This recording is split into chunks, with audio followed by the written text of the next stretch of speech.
All right, this is question 59. We're getting so close to the end of your functions packet. I'm looking at two functions, f of x and g of x, and it wants to know for what values is f of g of x the same as g of f of x. So I'm going to do this side first. F is on the outside. It has eaten and digested g of x. So what you're going to do is take f, which is x. Yeah, hold on. You're going to put parentheses or a big belly where every x is in f of x. So f of x is x squared plus 1. Remember, it swallowed g of x, and g of x is x minus 1 quantity squared. So f of g of x is equal to, and we've got a squared, this quantity squared and then squared again. So f of g of x is equal to, that's going to be the quantity x minus 1 to the 4th power plus 1. All right. Now then, the next one we're going to do is g of f of x, which means that g eats x. I'm going to make this thicker. So I'm going to do g of, and it eats f of x.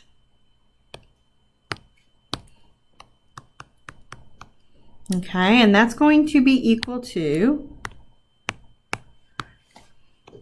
all right, so I'm going to write out g, and I am going to leave a space for f of x, because remember, f of x got eaten this time by g of x.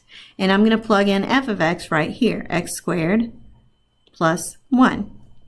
All right, so g of f of x is equal to, that's going to be, I'm thinking this just a little bit, that's going to be equal to, well, plus 1 minus 1, those are zeros, so that's x squared squared, which is x to the 4th.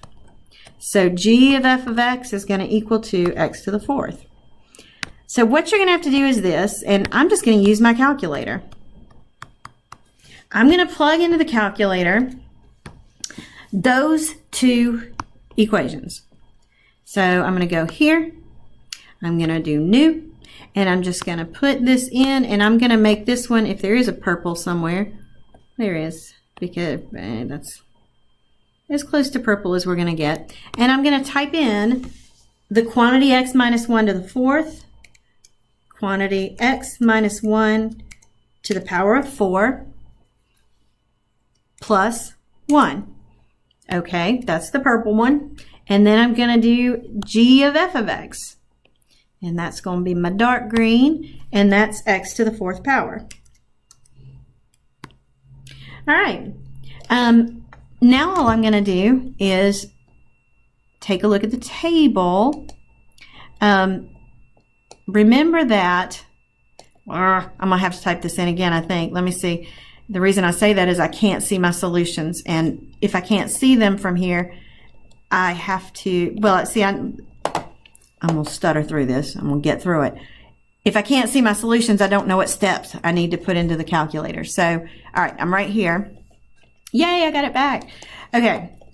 I'm going to start at 0, but I'm going to make my steps, instead of 5 1/100ths, I'm going to make them 0.5 or 1/2.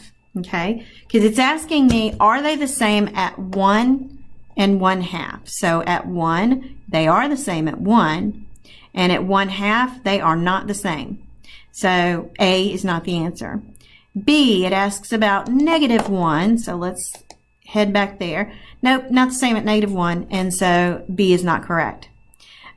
Is it 1 only? Kind of looks like it. Is it -1 only? It's not -1 at all. So it looks like C. What I'm going to do is just take a look at this graph, and if you look at this, it looks like they only cross one time.